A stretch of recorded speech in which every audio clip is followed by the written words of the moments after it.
আসসালামু আলাইকুম ভার্সিটি কমিউনিটির অ্যাডমিশন ক্যান্ডিডেটরা, তোমাদের হ্যান্ড ক্যালকুলেশন ট্রিক্সের 7th ক্লাসটা নিয়ে আজকে চলে এসেছি। তো তোমাদের সবাইকে স্বাগতম।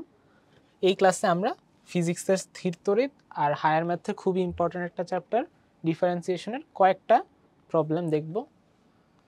তো চলো শুরু করা যাক।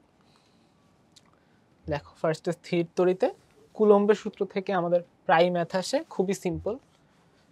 কিউ এবং 9Q পরিমাণের দুটি বিন্দু আধান পরস্পর থেকে ডি দূরত্বে অবস্থিত এই দুটি আধানের সংযোগকারী রেখাংশের উপর এমন একটি অবস্থান বের করো যেখানে 5Q পরিমাণের একটি আধান স্থাপন করলে তার উপর লব্ধি বল 0 হয়।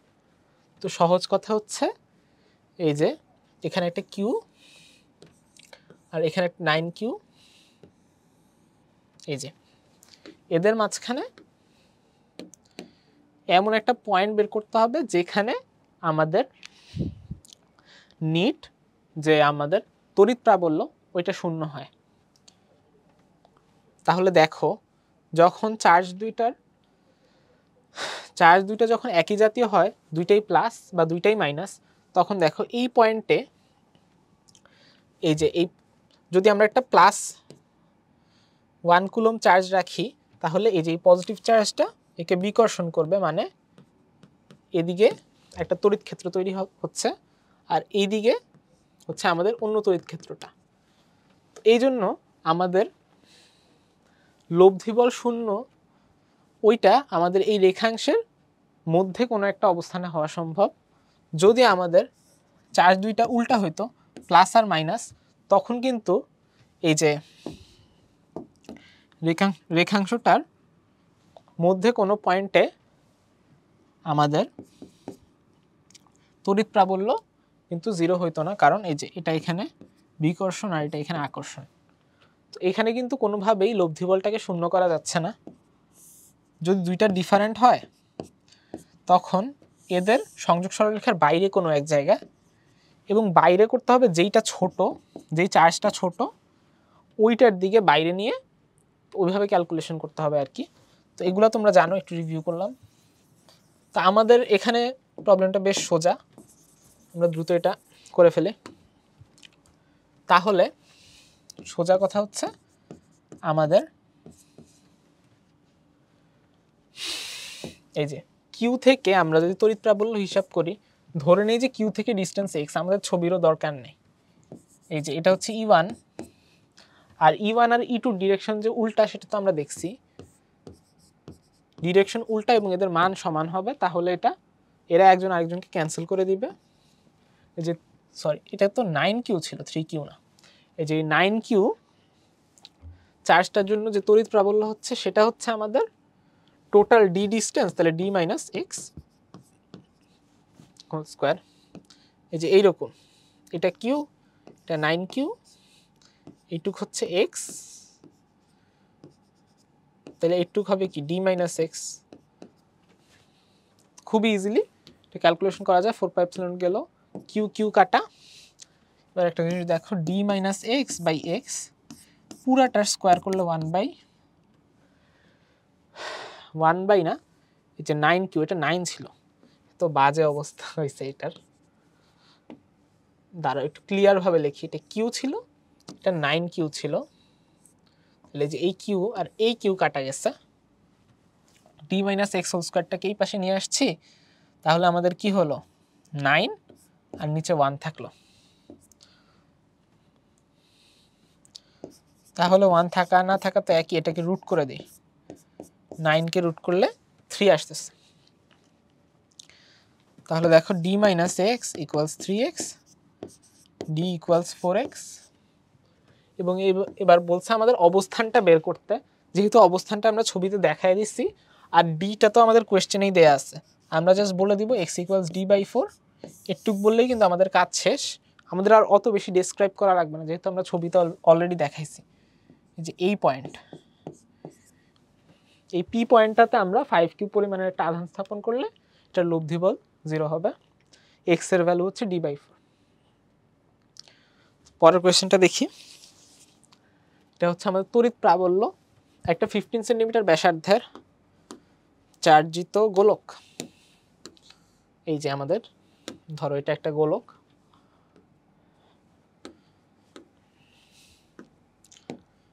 এই যে দেখো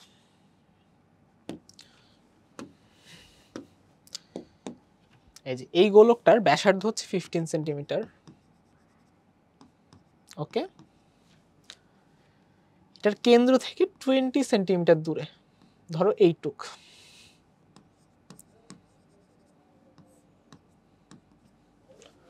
দূরে একটি বিন্দুতে এই পয়েন্টটাতে তড়িৎ প্রাবল্য হচ্ছে 6 × 10 কিউব। তাহলে কিউ ইকুয়ালস হোয়াট? তো আমরা জানি যে চার্জিত গোলকের যে সূত্রগুলো আমরা পড়ছিলাম, এই ক্ষেত্রে হচ্ছে আমাদের পয়েন্টটা গোলকের বাইরে আছে, তো আমরা জাস্ট গোলকের সবগুলা চার্জ গোলকের কেন্দ্রে আছে এরকম মনে করে নিতে পারি। তাহলে আমাদের ই ইকুয়ালস হবে 1/4πε0 into q by r square. Okay, এই আরটা হচ্ছে আমাদের এটা, এই আর না, কিন্তু এটা হচ্ছে গোলকের ব্যাসার্ধ। গোলকের ব্যাসার্ধের এখানে কোনো প্রয়োজন নাই।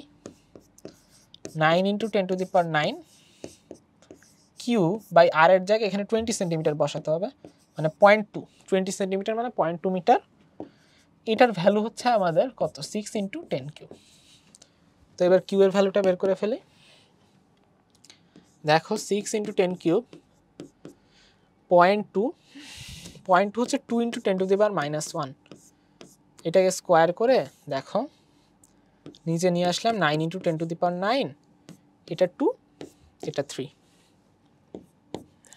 তাহলে দেখো 2 × 10 কিউব ইন্টু 4 × 10⁻², নিচে থাকলো কি 3 × 10⁹। একটা জিনিস খেয়াল করো, কোয়েশ্চেনে বলছে ন্যানো কুলম, মানে একটা 10⁻⁹ থাকবে আর কি।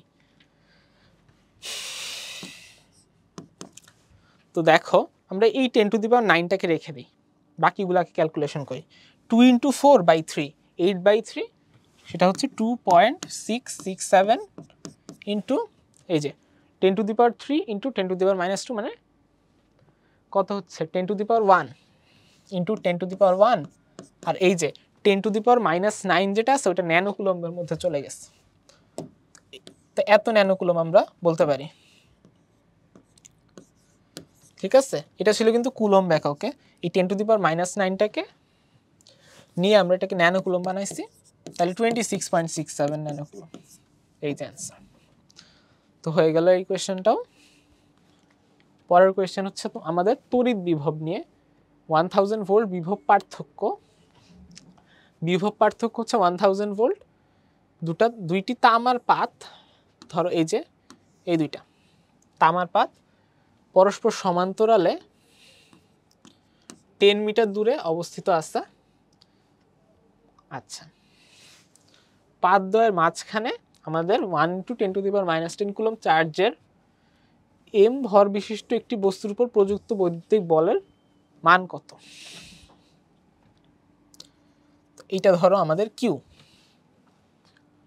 ঠিক আছে? তো ধরো এটা হচ্ছে আমাদের তড়িৎ ক্ষেত্র ই। তাহলে আমাদের যদি সুষম তড়িৎ ক্ষেত্র হয় তখন ই ইকুয়ালস ভি/ডি। আমরা ক্যাপাসিটরেও কিন্তু এটা দেখছি, ক্যাপাসিটরেও তোমাদের এই সূত্রটা ছিল, ই ইকুয়ালস ভি/ডি। তো ওই সূত্রটা ইউজ করে আমরা এখানে তড়িৎ প্রাবল্যটা বের করতে পারি। আর আমরা জানি বৈদ্যুতিক বল F E equals q E, তাই না? আর আমাদের ভরের কোনো কাজ নেই এখানে। So 1000 divided by D, D হচ্ছে আমাদের 10 মিটার, তাহলে এটা হবে তোমাদের 100। তাহলে আমাদের তড়িৎ বল কত হচ্ছে?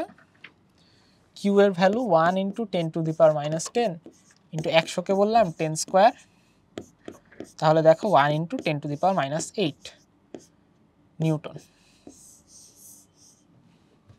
তো খুবই সহজ একটা কোয়েশ্চেন ছিল এটা। এবার আমরা ধারকের একটা প্রবলেম দেখি। সমান্তরাল পাত ধারকের ধারকত্ব দেয়া আছে, পাতের মধ্যে বিভব পার্থক্য দেয়া আছে, সঞ্চিত শক্তি কত?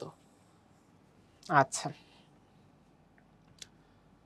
তাহলে আমরা জানি ধারকের সঞ্চিত শক্তির সূত্র হচ্ছে ½CV²। এখানে যে আমাদের বিভব পার্থক্য ভি আছে, ধারকত্ব সি আছে, তো আমরা এই সূত্রটা ইউজ করি। তাহলে জাস্ট আমাদের ক্যালকুলেশন করতে হবে 2 × 10⁻⁻4 × 10⁻⁻6 × v স্কোয়ার মানে 100 স্কোয়ার।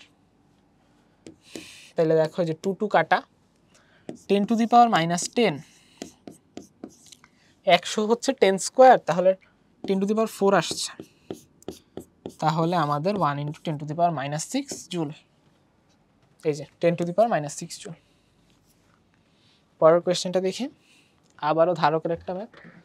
সমান্তরাল পাত ধারকের ক্ষেত্রফল দেয়া আছে a = 1.4 আর d হচ্ছে 0.03। তাহলে ধারকত্ব মাইক্রোফ্যারাডে বলছে, তো আমরা জানি c = ε0 a/d, যেহেতু এটা বায়ু মাধ্যমে আছে এই জন্য ε0। তো ε0 হচ্ছে 8.854 × 10⁻12 আর কি, ইন্টু 1.4, নিচে 0.03 কে আমরা লিখতে পারি 3 × 10⁻²। তো এইবার এই জিনিসটা একটু খেয়াল করো, 10⁻10 থাকবে এখানে, 10⁻10 থাকবে, আর থাকবে হচ্ছে 8.854 × 1.4/3। এখন একটা জিনিস খেয়াল করো, 8.854 আর 3, 8.854 কিন্তু প্রায় 9 এর সমান, তো এটা 3 এর কাছাকাছি কিছু একটা আসবে। তো 1.4 × 3 হচ্ছে 4.2, তো এটা হচ্ছে 4.2 × 10⁻10 ফ্যারাড, এরকম কিছু একটা আসবে।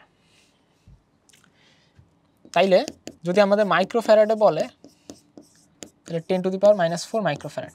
এবার দেখা একটা ঝামেলা হয়েছে, আমরা কিন্তু অলরেডি অ্যাপ্রক্সিমেশন করছি, 5.13 5.31 হবে না বুঝাই যাচ্ছে, বাট এইখানে কিন্তু খুব বাজেভাবে একটা ঝামেলা হয়েছে, 4.13 আর 4.31।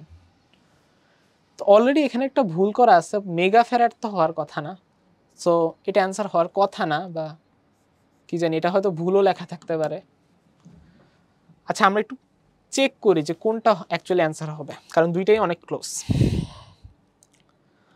তো এখন দেখো 8.854 এটাকে আমি 3 ধরছি, 8.854 কে 3 ধরা মানে হচ্ছে আমরা এই যে ভ্যালুটাকে একটু বাড়ায় দিছি, সরি 8.854 কে আমরা 9 ধরছি আর কি, এই জন্য এইটা ভাগ করে 3 আসছে। তো ভ্যালুটাকে কিন্তু আমরা একটু বাড়ায় দিছি 4.2, এটা একটু বেশি পাইছি আমরা, যা অ্যাকচুয়াল ভ্যালুর চেয়ে একটু বেশি পাইছি, তো অ্যাকচুয়াল ভ্যালু আমাদের 4.13 হইতো, বাট এখানে মেগা ফ্যারাড দেয়া আছে, সো এটা না দাগায় এটাই দাগানো উচিত। বাট অ্যাকচুয়াল ভ্যালুর কথা যদি চিন্তা করি, এখানে যদি মাইক্রো ফ্যারাড দেওয়া থাকে তাহলে এটাই কারেক্ট অ্যান্সার হইতো। তো এরপরে আমরা ধারকের সমবায় দেখি। ধারকের সমবায় কিন্তু আলাদা করে মনে রাখার দরকার নাই, ধারকের শ্রেণী সমবায়টা হচ্ছে রোধের সমান্তরালের মতো, আর ধারকের সমান্তরালটা হচ্ছে রোধের শ্রেণী সমবায়ের মতো।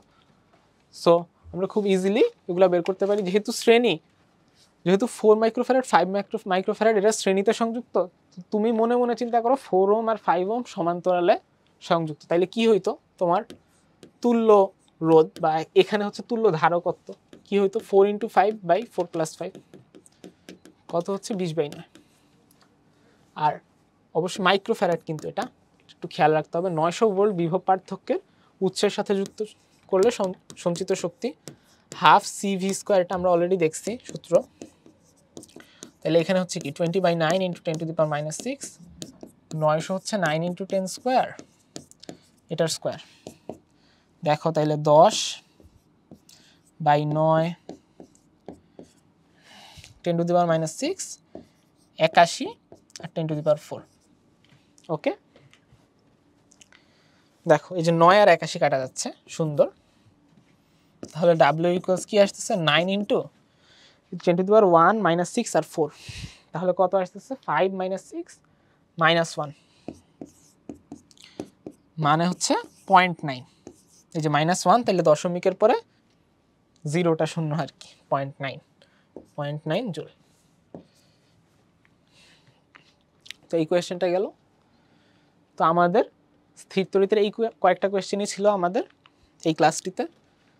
তো এবার আমরা অন্তরীকরণের কয়েকটা প্রবলেম দেখব। অন্তরীকরণে কিন্তু হ্যান্ড ক্যালকুলেশন, পুরাটাই মোটামুটি হ্যান্ড ক্যালকুলেশন বলতে পারো, ডিফারেন্সিয়েশন করাটাও কাইন্ড অফ একটা হ্যান্ড ক্যালকুলেশন।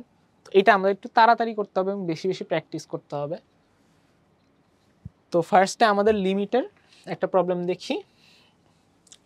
এইখানে আমাদের এই যে লিমিট এক্সটেন্ডস টু 1 কিছু একটা এটার ভ্যালু দেয়া আছে, লিমিটের ভ্যালুটাই দেয়া আছে, এটার ভ্যালু -6 হলে এটার ভিতরে কোনো একটা কনস্ট্যান্ট আছে কে, ওই কে এর ভ্যালুটা আমাকে বের করতে হবে। এখানে উপরে লেখাই আছে, এটা হচ্ছে লাপিতালস রুল এর টাইপের ম্যাথ। তো এখানে আমরা একটু চিন্তা করি, এখানে কোয়েশ্চেনটা দেখে আমরা কি বুঝতেছি, এটা হচ্ছে এক্সটেন্ডস টু 1, এই যে নিচের ভ্যালুটা এটা হচ্ছে 1 - 1 0 আসতেছে। আমরা জানি লাপিতালস ফর্ম হচ্ছে 0/0 আর ইনফিনিটি। তো যদি আমাদের এটা লাপিতালস রুল অ্যাপ্লাই করতে হয় তাহলে এই জিনিসটাকে 0 হইতে হবে, বুঝতে পারছো? এই জিনিসটাকে 0 হওয়া লাগবে যদি আমরা এই জিনিসটার লিমিট বের করতে চাই, এই ভগ্নাংশটা লিমিট বের করতে চাই। নিচের পার্টটা যেহেতু 0 আসতেছে, উপরের পার্টটাও তো 0 আসা উচিত, কারণ আমাদের লিমিটের যে ফর্মগুলো আছে সেগুলোর মধ্যে 0/0 আছে, ইনফিনিটি আছে। এখন ধরো এখানে যদি 0 না আসে, এখানে 2 আসতো, তাহলে 2/0 এই ফরম্যাটের লিমিট আমরা কেমনে বের করব? অবশ্যই এটাকে যদি লিমিট থাকতে হয় তাহলে এখানে 0 আসতে হবে। তো এগুলো মুছে দেই একটু। তাহলে এবার একটু খেয়াল করো, এই যে উপরের পার্টটা x এর জায়গায় আমরা 1 বসায় দিব। দেখো 2 × 1 cube 2k + 1 × 1 square plus 2 × 1 plus k। Limit exist করার জন্য এটাকে 0 হইতে হবে। তাহলে দেখো 2/2k + 1 প্লাস 2 প্লাস k, এটা হচ্ছে আমাদের 0। তাহলে দেখো 2 - 2k -1 + 2 + k = 0। k গুলাকে এই পাশে নিয়ে যাই, 2 + 2 তে 4, 4 - 1 এ 3 = k। তাহলে k এর ভ্যালু আসতেছে আমাদের 3। তো এই জিনিসটা আমাদের বোঝা গেল। পরের কোশ্চেনটা দেখো, লিমিট এক্সটেন্ডস টু ইনফিনিটি। এগুলা করার কিন্তু একটা শর্টকাট আছে। লিমিট এক্সটেন্ডস টু ইনফিনিটি হইলে আমাদের বেশিরভাগ সময় কি দেখবা, উপরে কিছু একটা থাকে, নিচে কিছু একটা থাকে, এরকম একটা ভগ্নাংশ থাকে। x এর কোনো একটা, ধরো x⁴n প্লাস x⁴m এরকম কিছু একটা থাকবে আর কি। আমাদের কাজ হচ্ছে এই ভগ্নাংশটার উপরে x এর যে হাইয়েস্ট পাওয়ার আছে, x এর ওই হাইয়েস্ট পাওয়ারের সহগটাকে দেখতে হবে। ধরো এখানে অনেক কিছু আছে, a x², b x⁴, c x⁵ আছে। নিচে আছে কি dx plus e x⁴ plus f x⁵। আর লিমিট এক্সটেন্ডস টু ইনফিনিটি অবশ্যই হইতে হবে। তাহলে দেখো এই ক্ষেত্রে আমরা যেটা করব, সর্বোচ্চ যে পাওয়ার আছে ওইটার সহগ দুইটাকে আমরা জাস্ট লিখে দিলেই হবে। এটা শর্টকাটটা হচ্ছে যে x⁵ হচ্ছে এখানে সর্বোচ্চ সহগ, উপরে নিচে দুই জায়গায় সেম সহগ নিয়ে কাজ করতে হবে, উপরে নিচে দুইটা মিলায়ে সর্বোচ্চ সহগ আর কি। দেখো x⁵ এর সহগ হচ্ছে c আর নিচে x⁵ এর সহগ হচ্ছে f, অ্যান্সার হচ্ছে c/f এরকম। আর একটা জিনিস সেটা হচ্ছে যেটা বলছিলাম যে উপরে নিচে দুইটা মিলায়ে দেখতে হবে।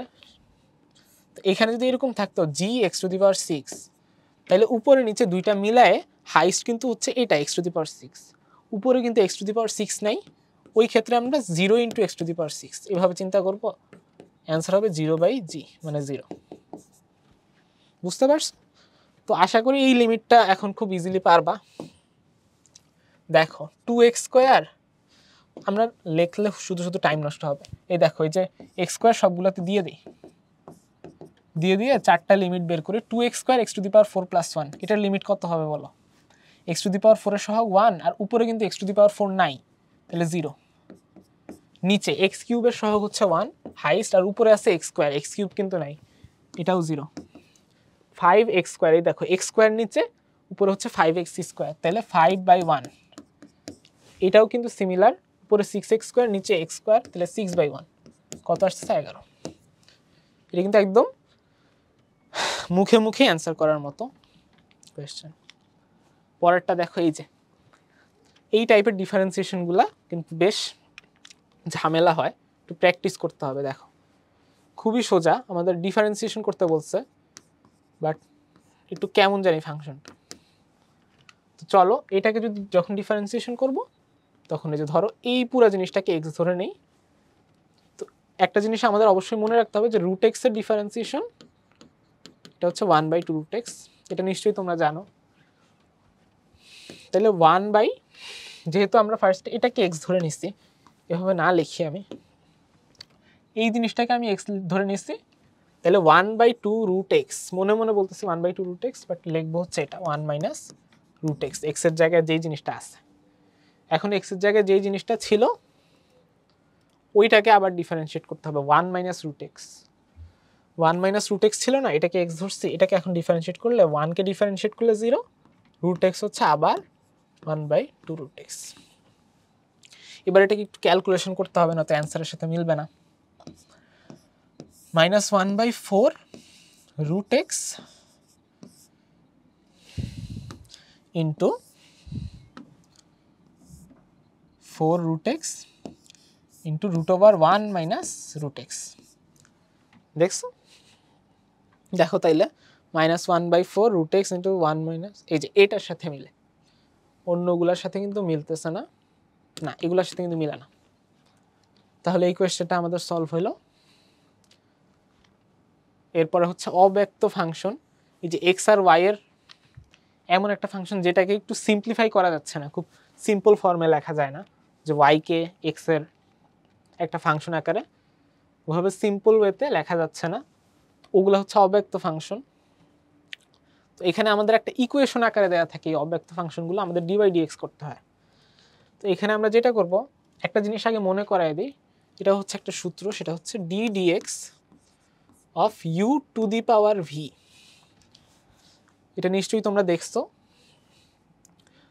u আর v হচ্ছে x এর ফাংশন আর কি। এরকম যদি হয় তাহলে সূত্রটা একটু লিখে দেই, u two the power v into, এই যে উপরে v আছে না, উপরে v থাকবে, নিচে u থাকবে, v/u ইন্টু ফার্স্টে u কে ডেরিভেটিভ করবা du dx প্লাস প্লাস, এরপর u কে ডেরিভেটিভ করছো না, এবার u কে ln নিতে হবে, ln u, এবার লাস্টে v কে ডেরিভেটিভ করতে হবে। এই সূত্রটা মনে থাকলে আমাদের কিন্তু প্রায় এরকম টাইপসের জিনিসপাতি আসে x two the power x y two the power y।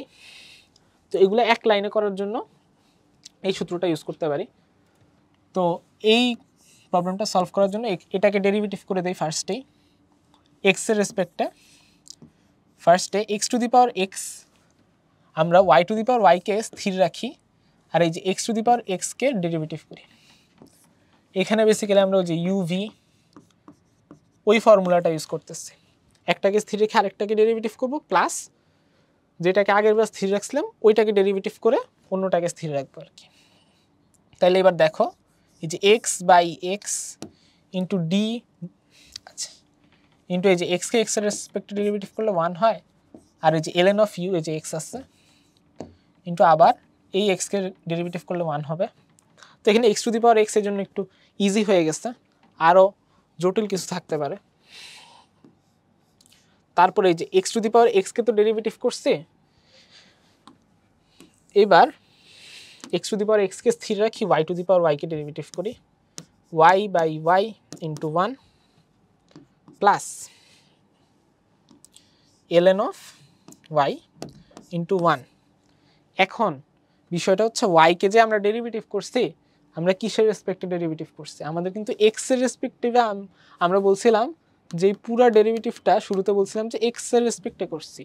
তো এইখানে যে x এর রেসপেক্টে x two the power x K derivative করছি, সমস্যা নেই, কিন্তু y কে যে আমি ডেরিভেটিভ করলাম এটা কিন্তু আমি y এর রেসপেক্টে করছি। এই জিনিসটা কি, y এর রেসপেক্টে কিন্তু আমরা y two the power y K derivative করছি। তো x এর রেসপেক্টে বানানোর জন্য এখানে একটা d/dx আনতে হবে। তো একটু মনে করাই দিলাম, এটা তোমরা সবাই জানো, ঠিক আছে। তো এটা হচ্ছে আমাদের এই বাম পক্ষটাকে ডেরিভেটিভ করে এটা আসছে, আর ডান পক্ষ তো 1, এটা জাস্ট 0 হয়ে যাবে। তো এবার ক্যালকুলেশনটা বেশ ইজি, এইটুক লিখতে পারলে ক্যালকুলেশনটা খুবই ইজি। একটা জিনিস খেয়াল করো, x two the power x into y two the power y, এটা হচ্ছে তোমার 1। তো এখানে 1 বসায় দিলে 1কে গুণ করলে কিছুই থাকে না, অথবা তুমি এই x two the power x y two the power y কে কেটেও দিতে পারো। সো এটা কোনো সমস্যাই না। 1 প্লাস ln x আছে এখানে, প্লাস ওইখানে কি আসছে 1 প্লাস ln y, এখানে কিন্তু আবার একটা dy dx আছে, আর ওই পাশে থাকতেছে 0। তো একদম easy, dy dx minus 1 plus ln x 1 plus ln y। ঠিক আছে, তাহলে এটা হচ্ছে আমাদের অ্যান্সার। ওকে, তারপরে দেখো এইরকম টাইপসের অসীম সংখ্যক ইয়া চলে আসতে পারে, টার্ম চলে আসতে পারে। এইখানে আমাদের যেটা করতে হবে, প্যাটার্নটা দেখতে হবে। দেখো y ইকুয়ালস, আরেকবার লিখি যাতে তোমরা সহজে প্যাটার্নটা বুঝতে পারো।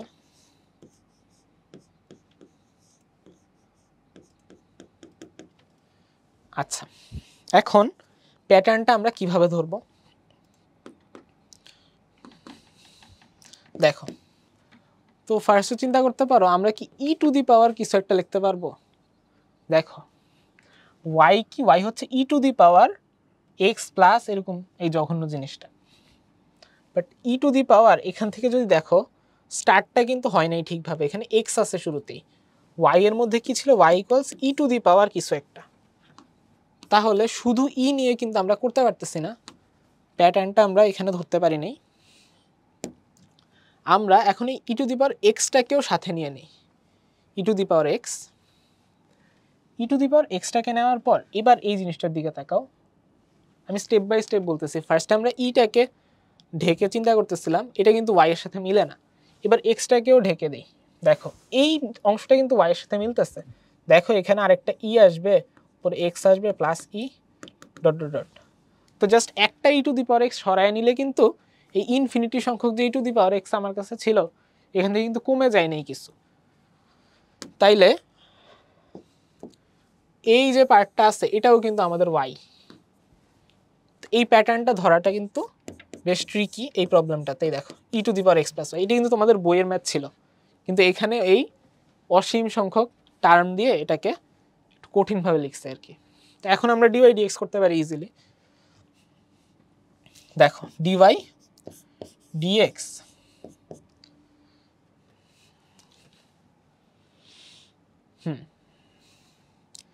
খেয়াল করো e to the power x plus y, তাহলে এটা হচ্ছে e to the power x plus y into এই যে এক্স প্লাস ওয়াইকে কিন্তু আমি এক্স ধরে নিচ্ছি, তাহলে এটা কিন্তু আবার ডেরিভেটিভ করে দিতে হবে। ই টু দি পাওয়ার এক্স এর derivative E to the power x একটু করে দিলে কিন্তু হবে না। যে এক্স প্লাস ওয়াই এটাকে এক্স ধরছি, এক্স প্লাস ওয়াইকে ডেরিভেটিভ করতে হবে, এক্সকে ডেরিভেটিভ করলে 1, ওয়াইকে ডেরিভেটিভ করলে ডিওয়াই ডিএক্স। এখন একটা জিনিস একটু খেয়াল করো যাতে আমাদের ক্যালকুলেশনটা ইজি হয়। তো আমি যেটা খেয়াল করছিলাম সেটা হচ্ছে অপশনে দেখো কোনো এক্স নাই, তো আমাদের এক্স কিন্তু রাখা যাবে না আমাদের ক্যালকুলেশনে। দেখো এখানে কিন্তু এখনো এক্স আছে, e to the power x plus y. তো এটাকে কিভাবে আমরা সরায় ফেলতে পারি, দেখো আমাদের আগে যে ইকুয়েশনটা ছিল ওইটা দেখেই কিন্তু আমরা এটাকে এই e to the power x plus y এটা কিন্তু ওয়াই লিখতে পারি। তো এই জিনিসগুলো একটু খেয়াল করবা যে কি প্রমাণ করতে দিচ্ছে বা কি চাইছে। তাহলে dy dx y into 1 plus dy dx, এবার একদম ইজি ডিওয়াই ডিএক্স, এখানে একটা 1 আর এখানে ওয়াই আছে 1 মাইনাস ওয়াই, এখানে হচ্ছে ওয়াই, তাহলে ডিওয়াই ডিএক্স কি হবে, y divided by 1 minus y হবে আর কি। Okay, y divided by 1 minus Y.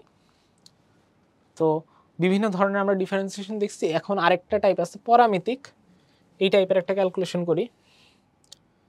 দেখো পরামিতিক মানে হচ্ছে এক্স আর ওয়াইকে অন্য আরেকটা চলকের সাপেক্ষে আমরা প্রকাশ করব। দুইটা কি, এক্সকেও থিটা দিয়ে প্রকাশ করলাম এক্স অফ থিটা, আর ওয়াইকেও থিটার মাধ্যমে প্রকাশ করলাম ওয়াই অফ থিটা। এরপরে আমরা ডিওয়াই ডিএক্স বের করবো আর কি। তো এখানে বিষয়টা হচ্ছে যে ডিওয়াই ডিএক্স তো আমরা ডাইরেক্টলি বের করতে পারতেছি না, কারণ ওয়াইকে এফ অফ এক্স আকারে আমরা লিখতে পারি নাই। তো এই ক্ষেত্রে আমরা যেটা করি, ডিওয়াই ডিএক্সকে ওয়াইকে টি এর রেসপেক্টে ডেরিভেটিভ করি, এক্সকে টি এর রেসপেক্টে ডেরিভেটিভ করি, এভাবে ভাগ করে দিলে আমরা ডিওয়াই ডিএক্স পেয়ে যাচ্ছি। তো ওইটাই আমরা করব। তো আমি শর্টকাটে করে দিই, উপরে আমরা ওয়াইকে ডেরিভেটিভ করি, এক্ষেত্রে আমরা থিটার রেসপেক্টে করব। এই যে এখানে টি এর জায়গায় হবে থিটা, এই যে y কে থিটার রেসপেক্টে যদি ডেরিভেটিভ করি a 1 কে করলে 0 মাইনাস sin থিটা, আর x এর জন্য এই যে a থিটার জন্য 1 আর sin থিটাকে ডেরিভেটিভ করলে মাইনাস cos থিটা। দেখো a কাটা গেল।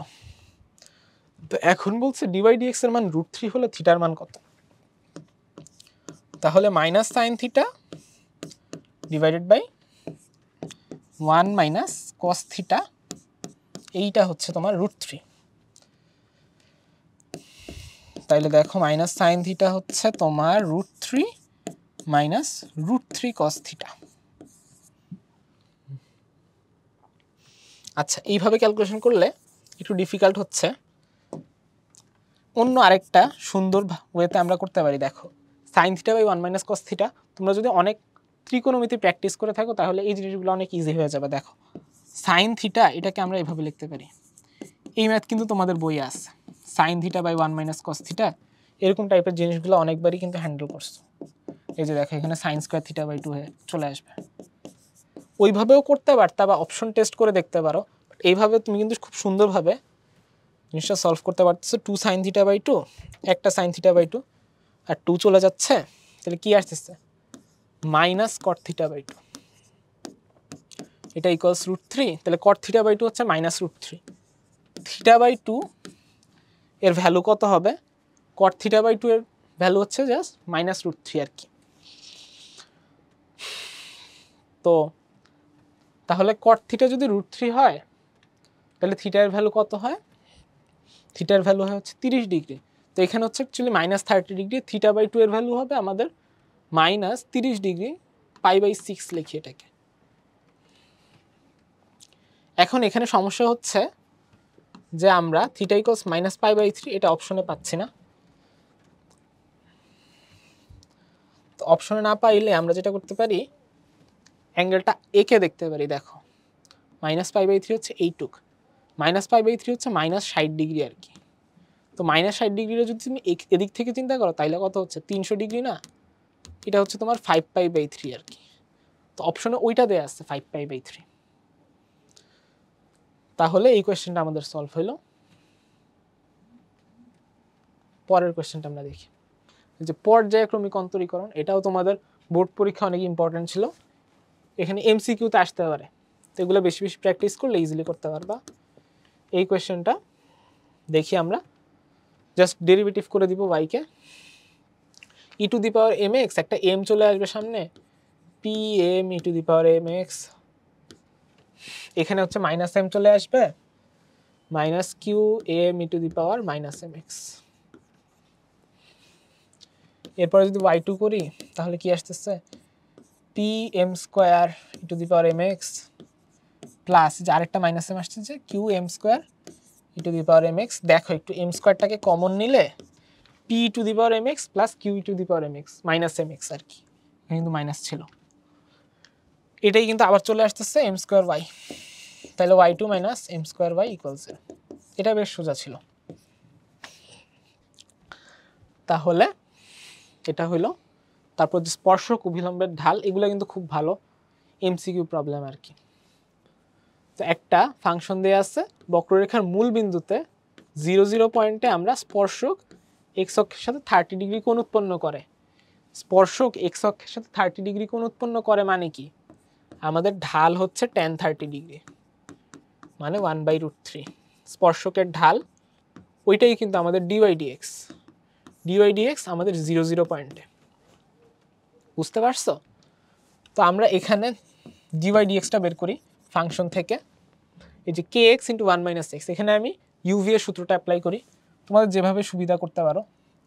কে এক্স ফার্স্টে কে এক্সকে ডেরিভেটিভ করি, কে 1 মাইনাস এক্স থাকলো, তারপর কে এক্সকে রেখে দিলাম, 1 মাইনাস এক্সকে ডেরিভেটিভ করলে -1 হয়, সো এটা হবে মাইনাস কে এক্স আর কি।